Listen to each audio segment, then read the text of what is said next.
Hi everyone, welcome back to another episode of Tech World. In today's video, I'm going to show you how to log out of Viber on your PC. If you're done using Viber for the day and you'd like to log out of it, then follow the steps. Simply keep watching the video till the end and don't forget to subscribe to our channel by hitting that subscribe button. Also press the notification bell so that you'll never miss another upcoming updates from us. Now let's get started. If you're logged into your Viber, then your display will look like this. Simply go to the settings button at the top right hand corner and give it a click. Now in the pop-up, select Privacy and Security tab. Scroll all the way down until you see Deactivate Viber on desktop. Click on Deactivate.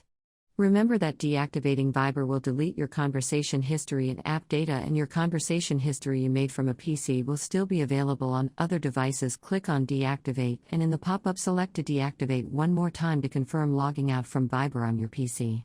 As you can see that you are logged out of your Viber with a few simple steps. That was how you can do it. To log in back again, you will need to scan this QR code by opening up Viber on your mobile device. That is how you can easily log out of Viber on PC. I hope that tutorial was helpful. If it was, go ahead and give us a thumbs up. I'll be back soon with more tutorial videos like this.